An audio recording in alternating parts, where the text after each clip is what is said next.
Good evening and welcome to the Journey Home. I'm Marcus Grodi, your host for this program. Once again, we have this opportunity to relax and sit back and listen to how the Holy Spirit has touched someone.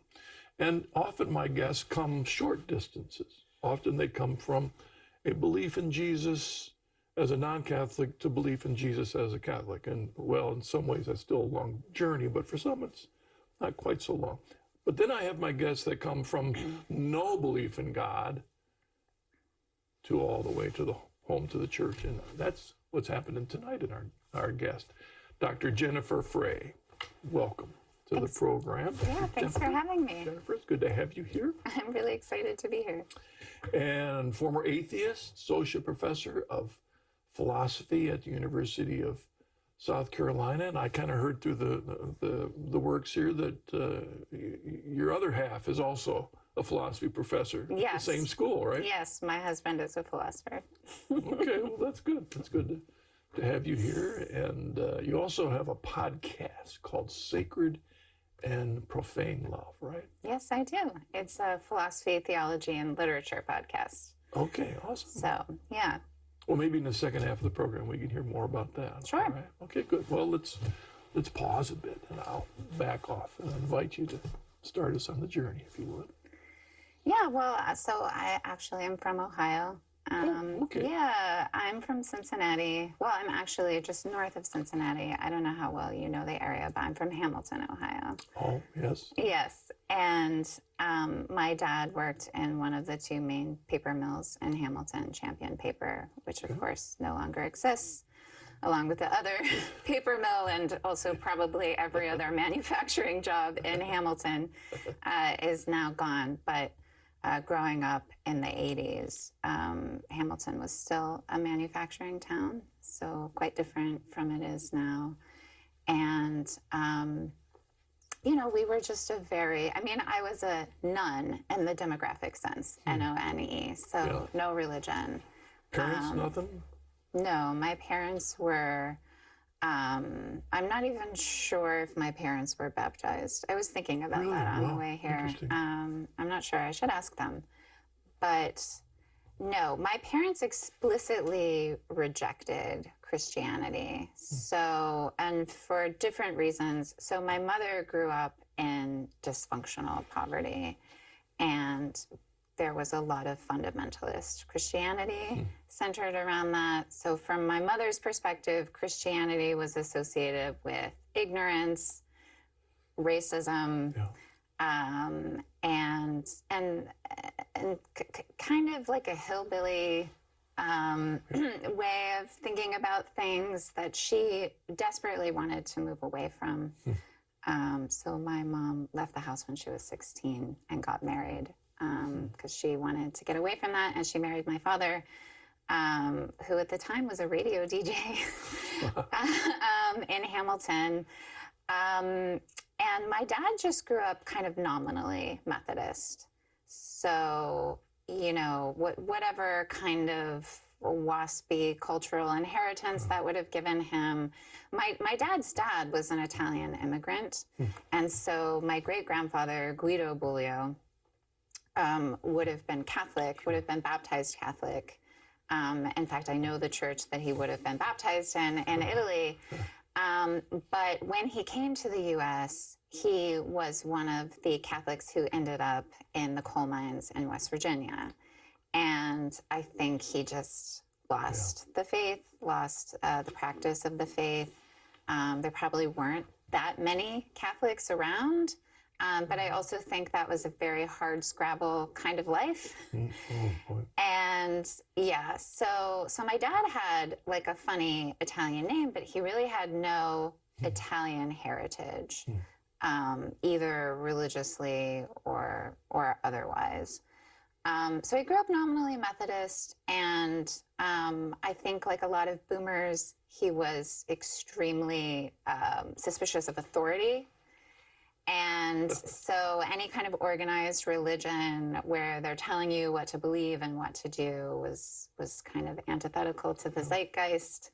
So he very much rejected organized religion. I also think, remember, like, this is when I'm a kid, it's the 80s. I think he had a very strong association between organized religion and political conservatism, and he was a union guy. He was a union guy, a blue collar worker, and so I think that was part of it too. Is he saw it as against his politics. So with two parents that seemed to me not only didn't say anything, but maybe had a negative view of faith, and here you are in philosophy. Yes. Did your parents have a philosophy of life that you picked up young? Now, how did they, if there's no God, did they have a philosophy of life that they would have conveyed to you?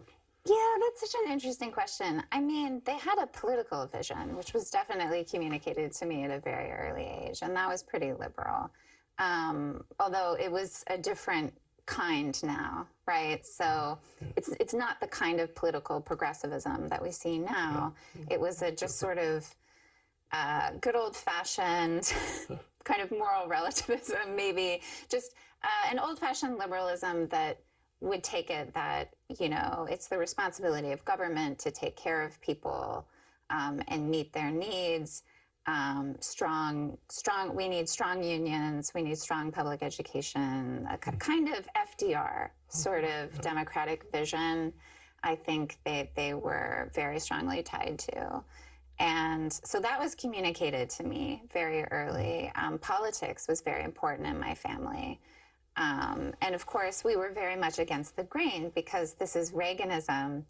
And everybody, the social world was very different from my household because the social world where I grew up was very religious, very evangelical, and also very invested in Reaganism. And then in my home, there's no religion, and Ronald Reagan is, not someone that I was meant to admire. So it was interesting growing up. I knew that we were different in a lot of respects. But my parents, it was like a loving home, loving, supportive home. Just there was no God. And it was also, it's true that my parents had a somewhat negative view of religion based on their personal experience, but they were very tolerant people. And I think that was part of their political vision. They really thought that tolerance and civility were very important. So they would always say to me, like, we don't do that, we don't believe in that, but it's really important to other people and you need to respect them. Yeah. The golden rule is not just a Christian thing. Right. It's our conscience. Right. If you want to live together as a group of people, whether you believe in God or not, it comes down to you do unto others as you would have them do unto you. And there's that's kind of the way you live together. Right. And there were aspects of the Christian vision of morality that my parents were invested in. Yeah. For example, unconditional love and forgiveness, care for the poor, this kind of post-Christian secular philosophy that has a lot of Christian elements in it. So there was a lot of post-Christian secular politics, but no Christ. That's how I would think about it now. Yeah. All right. Our guest is Dr. Jennifer Frey. How long did this last? Was this into high school? So in high school, I became a more serious atheist, right? So I would say growing up, it just was like, we don't practice a religion, we don't talk about God, but that you could kind of describe as agnostic or indifferentism is maybe a way of characterizing it. But in high school, I started to actually think about whether or not I believed in God, and I decided I definitely did not. So in high school, if somebody had asked me, I would just say, like, I'm an atheist. And it wasn't like a huge part of my identity. I wasn't like a new atheist, and I definitely wasn't a bully about it, but I was an atheist, a pretty committed atheist, and I was trying to think through what that meant for me. Because as you said, in a culture in that part of Ohio where a majority of the people around you might have been at least nominal Christian, if not evangelical Christian. Right, they were. Were you a bit ostracized at all in the midst of that because of your anti? No, no. Okay. I mean, the funny thing is, when I reflect back on this experience, there really were almost no social consequences of being an atheist, right? So I was very popular. I mean, the one social consequence is just that the really committed evangelicals were invested in me in ways that were annoying. So they would constantly be like, "You got to be saved," and I would be like, "I'm good. I'm really good." And of course they don't back off, but and we would just tease one another about it. But no, there really were no major social consequences. I mean, every once in a while there would be an awkward conversation with parents, but as a teenager, you don't really care, right? What the grown-ups think so much. It's more about your social sphere. So no, and I would also say that.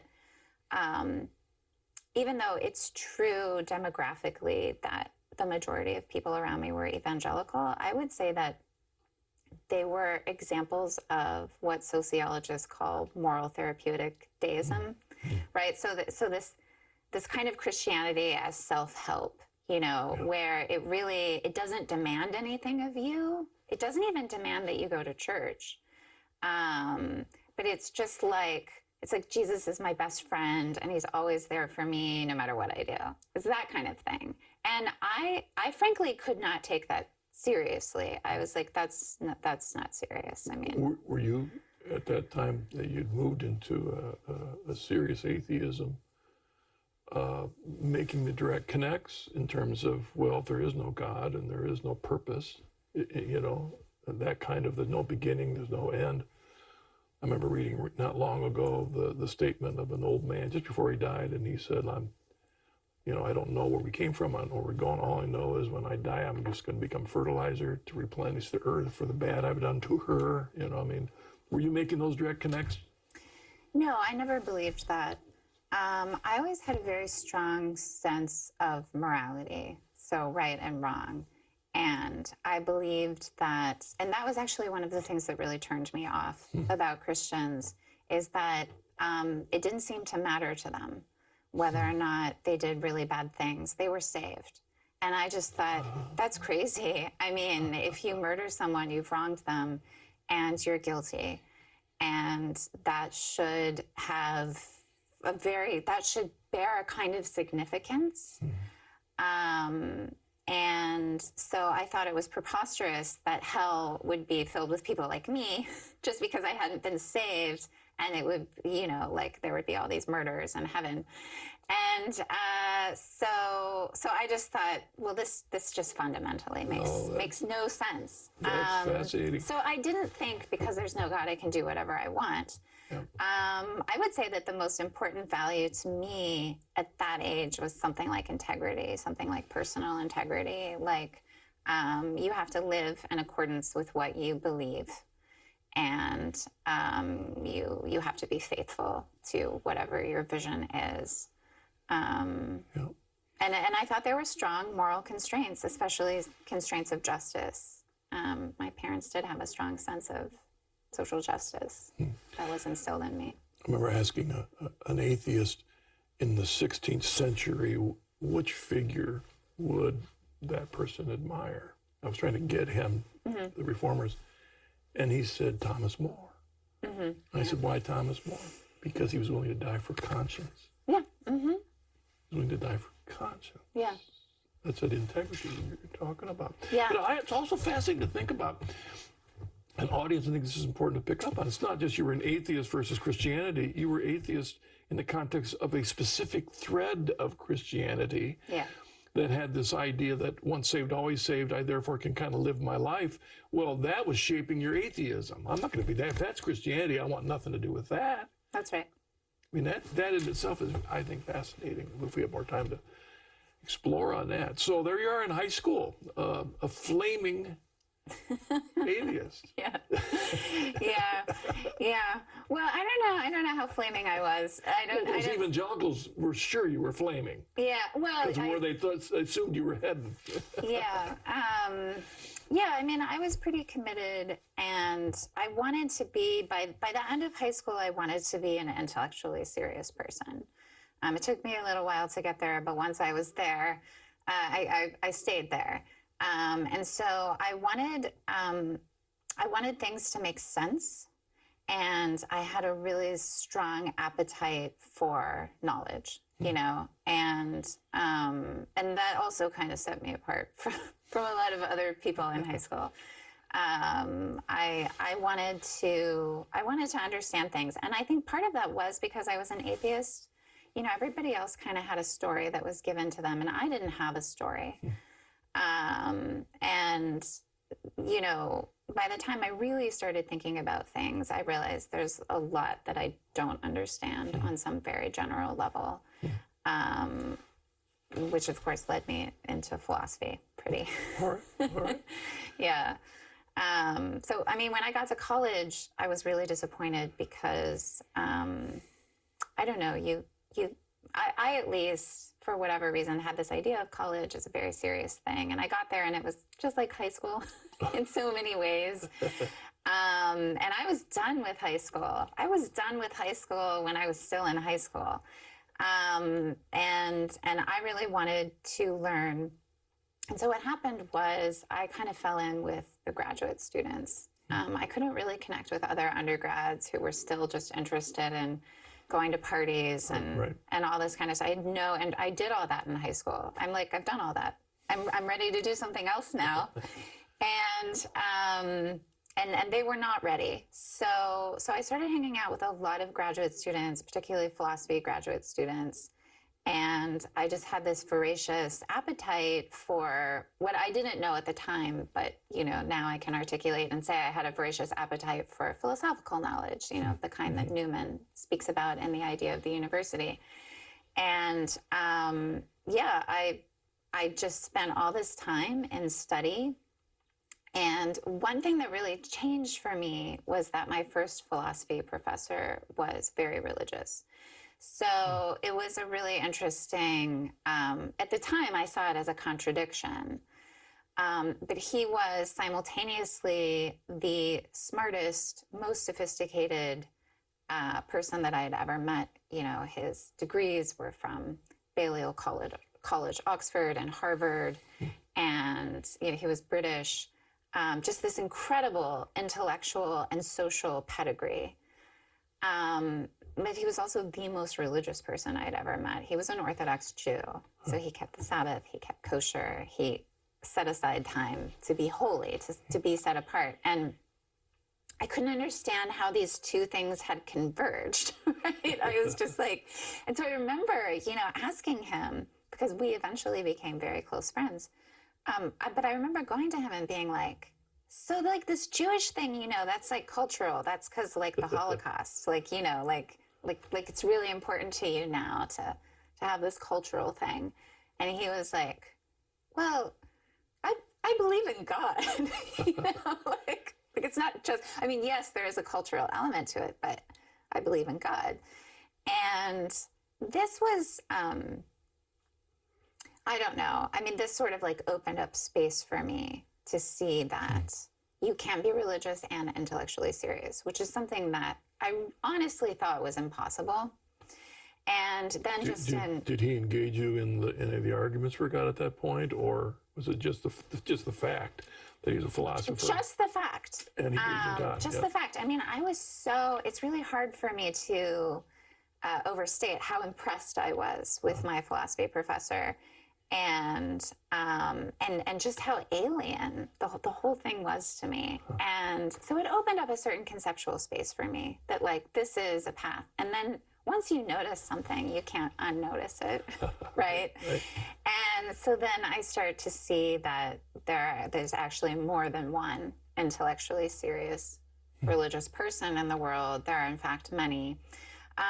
But another game changer for me was, so my first philosophy class was existentialism, and we did read Kierkegaard, by the way. which was fantastic. I love Kierkegaard. But a lot of the existentialist philosophy really made no sense to me. Like I was like, this is not right. You know, this kind of solipsistic, self-determinative idea of the human person as entirely self-created. I'm like, I don't think this is. I don't think this is right. You know, this doesn't feel true to experience, or seems like something really off about it. And I couldn't articulate it. But my next class was medieval philosophy, which is a complete 180. You know, it's the exact opposite. And we're reading Boethius, and we're reading Anselm, and we're reading Aquinas. And, you know, I mean, what happened is, you know, I was 18 and I absolutely fell in love with Thomas Aquinas. I just was like, this makes sense. You know, this makes sense on a metaphysical level. This makes sense to me. This makes sense to me morally. You know, the concept of natural law and the role that conscience plays in natural law, and the idea that just in living according to the principles of our own nature, we participate in the divine law. And so it's not this kind of brute voluntarism. It's not, right? It is like, in fulfilling my nature is the kind of thing that I am obeying God's law. That was a completely new way of thinking, Well, yeah. right? And it made sense to me. I was like, well, that makes sense. Now, I still didn't believe in God. Yeah, I was going to say, you're making a comparison between what's in here Right. to this divine, as opposed to what's in here is the collective thinking of ages Right. as a horizontal thing. All of a That's sudden, you've got a vertical thing here that you don't have a place for that. That's right. That's right. And so there was this immediate contrast between the existentialist conception of freedom and then the Christian conception of freedom. I didn't mention Augustine, but we read Augustine's De Libero Arbitrio, which is his little treatise on free choice. And I was like, no, that's a conception of freedom that makes sense of me. That seems much better than what I had been studying the previous semester. And so I became really sort of obsessed with this question about whether or not you could rationally assent to the proposition that God exists, and what would that mean? What sort of proposition is that? And I sort of fell off a cliff, really, like studying this stuff. I pretty much lived in the library insofar as I could. And eventually what happened was I decided that you could rationally assent to the proposition that God existed, but there was a big gap between that and Christianity, because Christianity has the doctrine of the Trinity, which is complicated. Well, yeah.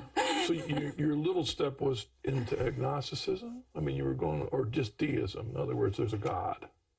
Yeah, well, I mean, I wouldn't have said I was a deist, but because there's a lot of baggage that comes with that, right. And there are a lot more commitments that come with that besides believing in God. But I was beginning to take classical theism very seriously, right? As an intellectual position that deserved respect and investigation, right? That it could be true, which is a big leap, right? Because I realized, like, I was actually a very terrible atheist. You know, a good atheist understands what she rejects. And I was not a good atheist because I didn't really understand what I was rejecting. I mean, what I was rejecting was a social, cultural phenomenon that I grew up with, right? Which is, I think, what a lot of atheists are rejecting, is a kind of social practice that they don't fit into and don't want to fit into. But when you actually start to look at what classical theism says, right, it's something much more sophisticated. And yeah, so what happened at that point was I made a very serious, long study of the patristics. And that was really a kind of autodidactic sort of thing. I mean, I was just reading it. Simultaneously, I was learning Latin, and and because I wanted to be able to read this stuff in the original. So you're reading the Christian patristics, Yeah. as opposed to Latin, Greek philosophies, and I think that was also happening probably. Was Well, that I'm your still truth? doing that because I'm a Right. philosophy major. So I'm still reading Plato and Aristotle, and Cicero was really huge for me as an undergrad. I absolutely adored Cicero. But yeah, I'm reading the Ante-Nicene Fathers and the Post-Nicene Fathers and the Nicene Fathers. Yeah. And that was, once you read those guys, there's no question about whether or not you're going to be a Protestant. It's just, am I going to be Catholic or Orthodox Yeah. or not? Well, I mean, we're still at as I'm hearing your journey, you're starting to be awake to the reality of a vertical, that there's a God up there. And it seems that before you get into the battle of whether you're Catholic or Orthodox, and as Newman says, you become deep in history, that Protestant thing just doesn't No, hold. it's not even. It's not. yeah. There's nothing there in there. But it seems to me that before you even get to the Catholic and Orthodox thing, and maybe we'll take a break now before, is this issue of creator-creature. Yes. Yes. I mean, that's a big deal. Yes. It's not just God, but all of a sudden there's a connected creator-creature. Yes. And to me, that had to predate whether you were Orthodox or Catholic or not in your thinking. Yeah. So that's okay. So that's a really interesting way of framing it. I mean, I think that at this point in my intellectual development, I wasn't as impressed by that as I should have been.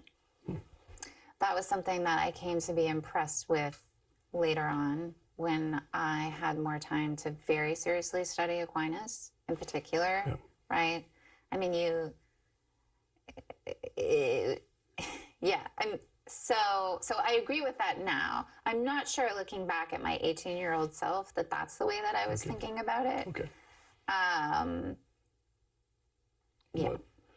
Because the reason I thought about that was when you think about the patristics and Augustine and all that issue of even Irenaeus, creator and creature was such a big issue for their making that transition from the Greek philosophies into Christianity. It seemed that was such a big deal. So you were encountering that the whole time. So that is a huge difference. I think for me at the time, I was trying to figure out how you could rationally assent to the Trinity. Okay. Like that's what and the reason I went back to them is they were the ones figuring this out in the beginning, And so that's the lens through which I was reading it. Okay. Yeah. Because you're struck with that number one foundational mystery of Christianity, is the Trinity. I think part of that is because I had a lot of Jewish friends. A lot of Jewish intellectual friends who were like, that Trinity stuff, it doesn't work. And so I had to take that seriously, right? Does it work?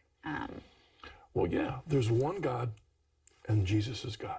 Right. How do I put those two together? That's right. How do you put those two together? Yeah. So, all right, let's pause there.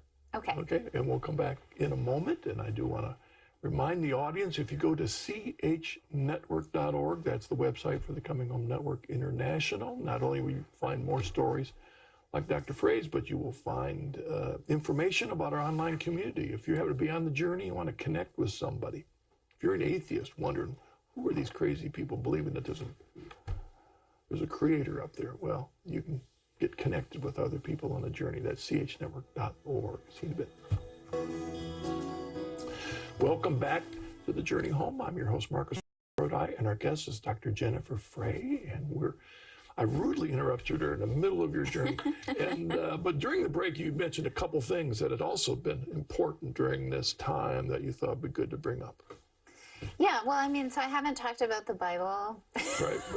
at all. There's so much, right? It's all been theology and philosophy, which makes sense because that's where I started. But eventually, as I was taking Christianity, just Orthodox Christianity in the big O sense, you know, I was like, obviously, I need to go back and really read the Bible with fresh eyes. I had read bits of the Bible in high school. Your philosophy professor, who was an Orthodox Jew, hadn't encouraged you to at least look in the Old Testament? No. No, okay. No. No, honestly, my original interest in the Bible came from my interest in art and literature. So I realized in high school that biblical ignorance and aesthetic appreciation of the Western tradition were not compatible. And actually, the person that made me realize this the most was James Baldwin. You just cannot appreciate James Baldwin as a writer unless you know the Bible, because it's so biblically infused. And I loved him as a writer. I just thought he was incredible. And so I had kind of started to read the Bible a little bit in high school, but not in a serious way, and certainly not in the way that I began to read it in college. And at any rate, you know, reading the Bible kind of brought home to me, one, my attraction to Christ and the teachings of Christ, but also that reading the Bible poses a really stark question. You know, is Christ who he says he is? Because if he's not, I think it's pretty difficult to admire him. If he's not who he says he is, then he looks like a crazy cult leader and a liar and someone who is manipulating people in pretty problematic ways. So yeah, if anybody says, I want you to drop everything, give everything away, and follow me. Yeah. He also says he's the Son of God, the Son of Man. He says all of this stuff that if he's not who he says he is, he's a megalomaniacal crazy person. Yeah. And so I realized that my attraction to Christ was to Christ, right? If he's not the Messiah, then this attraction, there's something really weird about it. So that, you know, that obviously had a huge impact for me. And so I started to, I went to talk to the local Catholic priest. So I'm in Southern Indiana. So I'm in Indiana University in Bloomington, Indiana. There are really not very many Catholics there. Well, at this point, now one other question though, before we get there, is, okay, you decided not Protestantism. You said that earlier. And you've accepted the reality of, okay, and then you like this Christ figure. Yeah. Have you had any connection with them yet? Have I prayed? Have you prayed? No. No. I mean, here's the thing that I think is difficult for people to understand is when you grow up the way that so prayer is a habit, right? It's a habit of mind and heart and feeling. And I did not have this habit, right? And for me, praying was like weird, and it felt really inauthentic. And so that was a huge one. I didn't know how to pray, right? I mean, and any attempt that I made, it just felt silly. So anyway, so I went to talk to this Catholic priest, and he did not know what to do with me. You know, he just was like, I was just like, oh, and Augustine and Irenaeus and Aquinas, and he's just like. And so finally, he's like, have you been to Mass? And I'm like, no. And he's like, I think you should go. He's like, I think you should actually go to a Mass. You know? And he's like, because that's our principal form of prayer. And I just think you should see that. He's like, you should not take communion. And I'm like, well, I know that. And he's like, okay. So I went to Mass, you know. And it was an interesting experience because on the one hand, I was incredibly drawn to the Mass because I understood intellectually what was happening. But on the other hand, I was kind of repulsed because I thought nobody here seems to believe any of this because look at how they're acting. Look at this is all just meaningless to them because nobody was reverent. Nobody seemed to care. You know, the confessional in this church was converted to a coat closet. It was just clear that, you know, there's a big disconnect between the teaching and the practice. Also, the church was incredibly ugly. I mean, just so ugly. Was this one of these newer churches? Oh, yeah. Yeah, okay. Yeah. All right. Okay. And the music was ugly. I was kind of like, this isn't, this isn't like this isn't like a Gothic cathedral.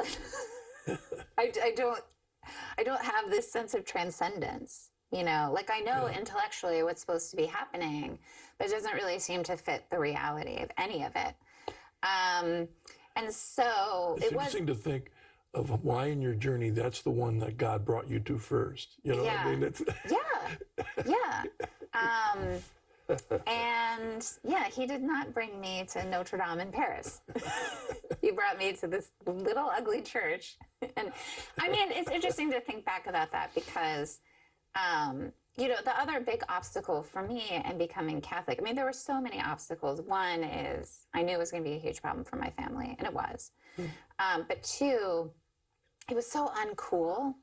Like, it was so uncool. It was the most dramatically uncool thing that I could possibly do, especially amongst my circle of friends, who are intellectuals.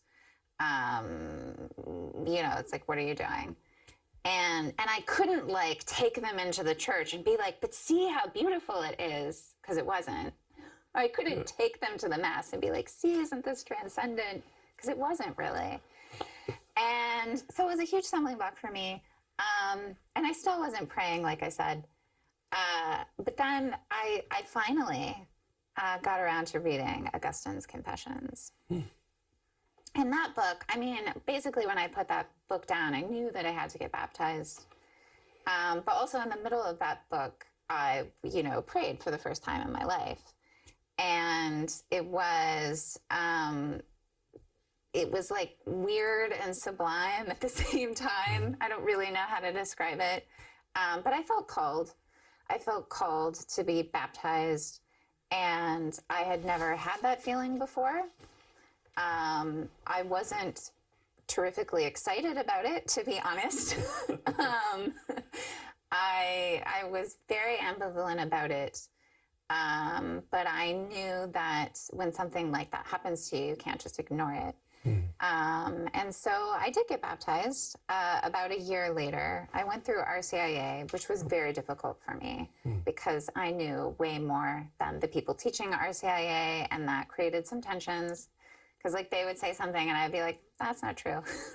I mean, in terms of even you had come to know the theology? Oh, yeah. Yeah, okay. Well, the RCIA program, it was so watered down.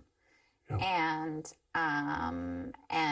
I was looking for something robust. I mean, I was like, if I'm going to change my life, it's not going to be for some watered down, like this weak sauce, watered down, everything's fine.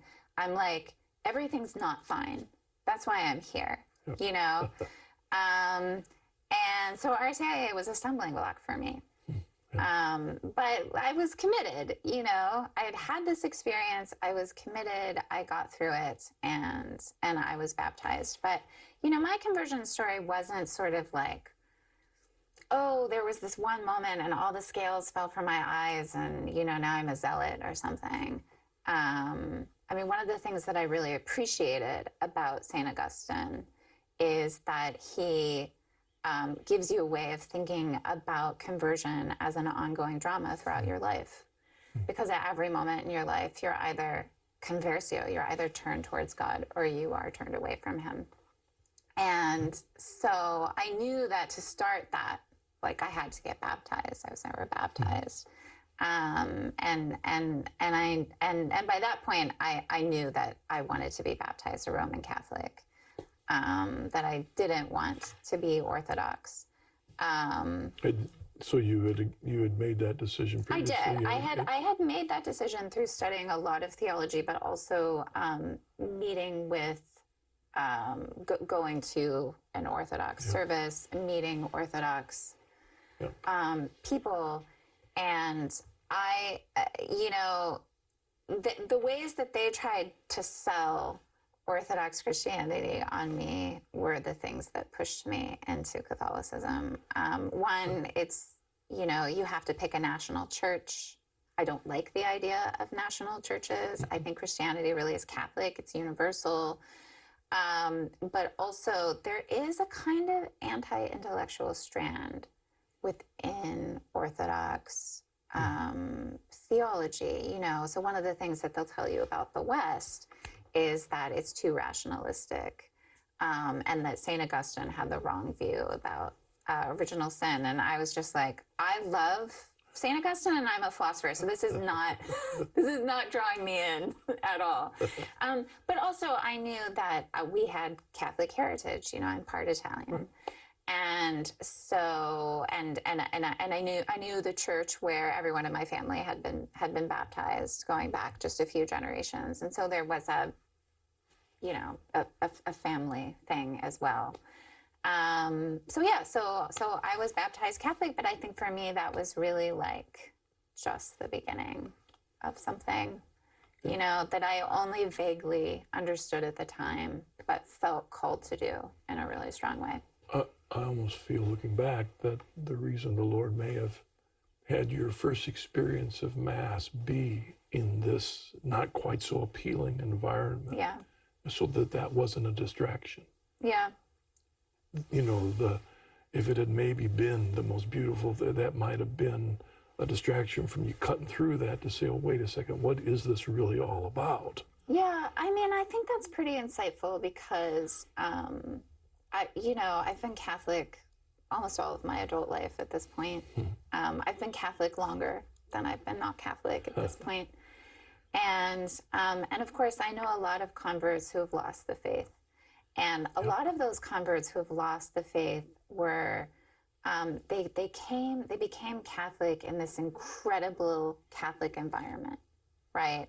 Yeah. And all of their friendships and their intellectual life, like it all made sense. And then at some point they moved away from that for whatever reason, and they lost the faith. For me, it was the exact opposite. Yeah. You know, I was like really on my own. Just really trying to figure out if I was going to do this. And I was like, if I'm going to do this, like, I'm going to do this, you know? Yeah.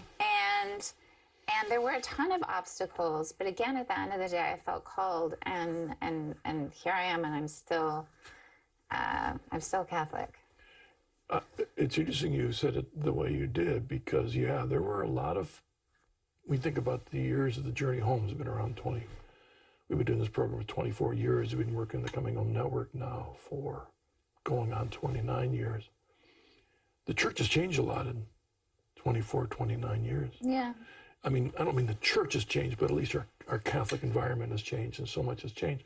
And I'm thinking a lot of converts that I knew 80s and 90s during a John Paul II church, that has changed. And a lot of those are the ones that have backed away. Right. And maybe they hung their hat on the wrong thing. Yeah, they did. And you didn't have that chance. The Lord said, start you from rock bottom. That's right. Yeah. In a way, I'm grateful for that, to be forged in that particular crucible.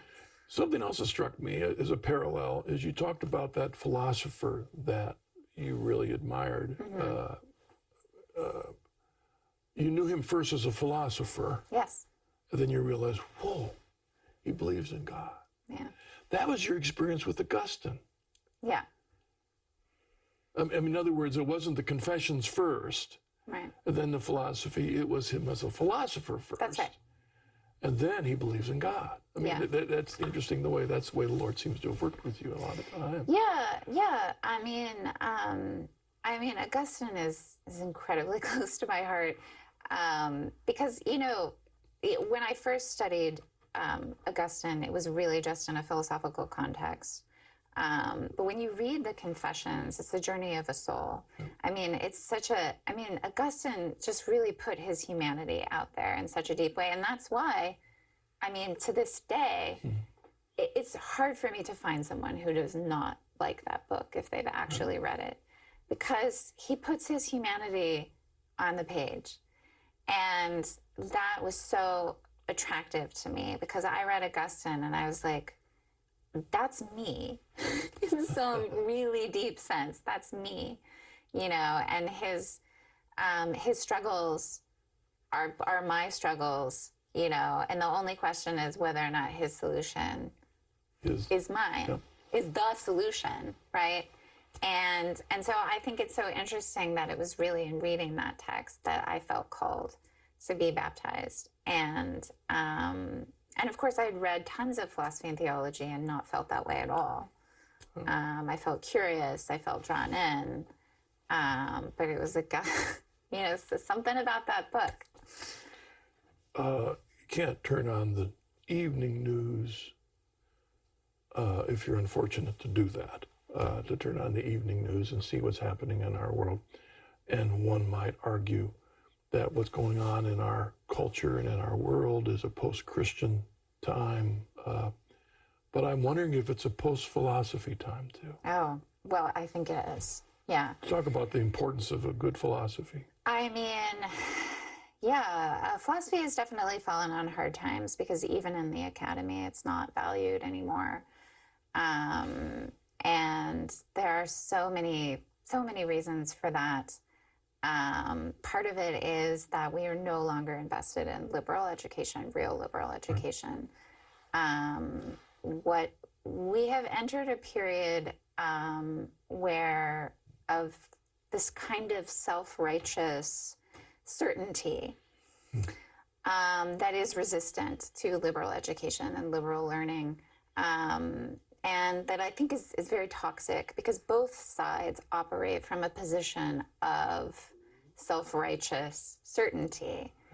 And unfortunately, you will find it in our universities that, there's only one way to think about a range of issues that are so personal and so vast and so complicated that really are the issues that are the stuff of philosophy.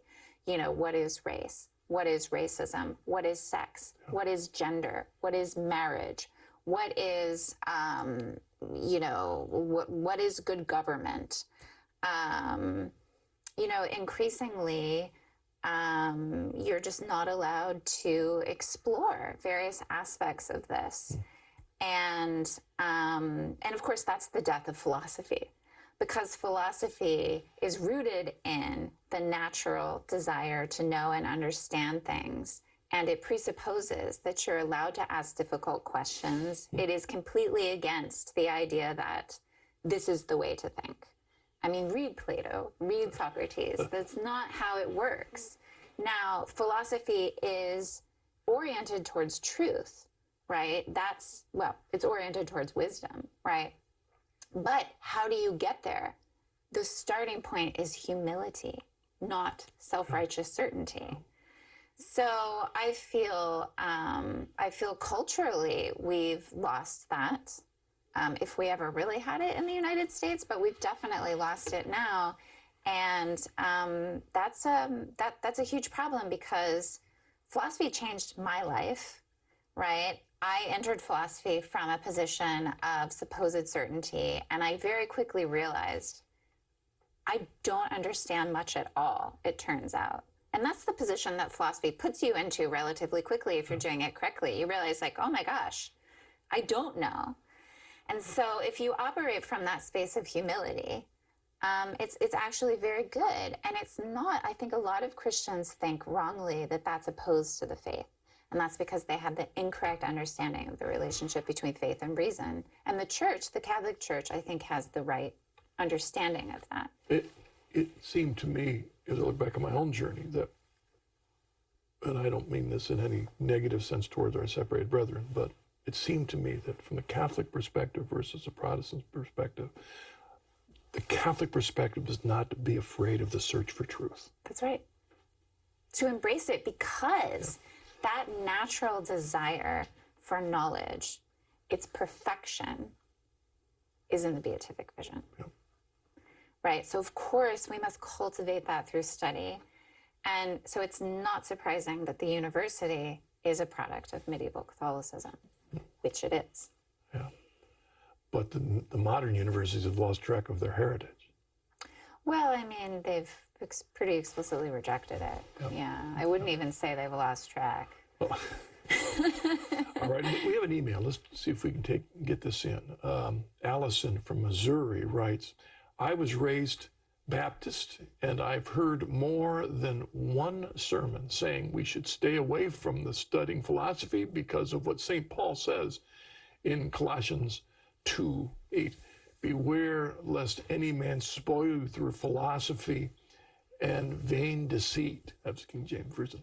Help me understand how studying philosophy can build a Christian's faith, because all I've ever heard about it is how studying philosophy is a way to lose your Christian faith. Yeah, that's a great question. So thank you. I think we just look at the history of the church, right? And if you look at the history of the Western tradition, right, we have two streams that start to form a single, right, river. So you have the Socratic tradition of Athens, and you have the prophetic biblical tradition, right? And they converge, right, at a very particular point early on. And Christian theology was always born out of the interaction. So we talked about in the break, say Justin Martyr. Is one of the earliest patristics, right? He's talking to the emperor about Plato and about how Platonism and Christianity are compatible. So it was always there from the beginning in our tradition. And I think that, there is a difference between good and bad philosophy, just as much as there is a difference between good and bad theology. And I think that there are bad ways of doing philosophy and approaching philosophy that you might find in a university, I'm not going to lie, that would be deleterious to the faith. But there is good philosophy and good ways of doing philosophy that are grounded in the classical texts of philosophy that are quite helpful, because they force you, or rather they encourage you, I would say, to think about ultimate questions of metaphysics and value. And if you understand the relationship between faith and reason properly, then you will know that nothing reason teaches you will be contradicted by your faith, right? Faith is a higher kind of revealed knowledge, right? It's God revealing himself to us. But what we can know through reason, right, isn't going to contradict that. And so if you run into problems at the level of reason, right, you know that you need to work through those in light of your faith. And of course, there are exemplars of doing this. The long tradition of Catholic philosophers, presents us an exemplar, right, to imitate and to look to, right, for how to have an integrated life of faith and reason. But it's incredibly important for your faith, because we live in a culture that not only can you not take for granted, right, what Christianity teaches, but we live in a culture that is absolutely opposed to it. And so if you cannot argue with people on the level of philosophy and reason, you've got nowhere to go, because they do not see the Bible as a source of knowledge. So if all you can do is quote the Bible, the game is over. Yeah, it seems that was one of the desires of Justin Martyr and the early patristics, is that here you have this Jewish tradition bringing with them a Bible. That's right. And then the Gentiles are saying, well, what do we have? Did God never speak to us at all? And then for them saying, well, wait a second. They have the sages. We do have a heritage. Mm-hmm. We do have a heritage. And so that's why, looking at Aristotle and Plato. Mm-hmm. But then at some point you realize, well, does that mean we just accept everything they pass along, or do we have to sift through that to see what the baggage was? And so that was Augustine and Aquinas sifting through that. And the pagans have religion. They do have religion. Yep. Yeah, and their religion also centrally involves the concept of sacrifice. We've got a minute left, Dr. Frey. We didn't have a lot. Talk a bit really quickly about your website. Is somebody connected on your YouTube channel? Yeah, so I don't have a YouTube channel. Sorry to disappoint. I have a podcast called Sacred and Profane Love. It's a philosophy, theology, and literature podcast. Sort of the conceit is that part of what it means to live well is to read well and study well. So we have conversations on my podcast that try to model intellectual friendship, intellectual joy, right? The life of the mind. for anyone. So if you want to join in with that conversation, you can download the podcast anywhere. You would download any podcast. It's on all the platforms, but it's hosted at thevirtueblog.com, which was a blog that predated the podcast, but then just sort of absorbed it. So, yeah. All right, Dr. Jennifer. Thank you very much Yeah, for absolutely. joining us on the program. And Thanks for having me. And all of you, thank you once again for joining us on the journey home. I do pray that Dr. Frey's journey is an encouragement to you. God bless you. See you next week.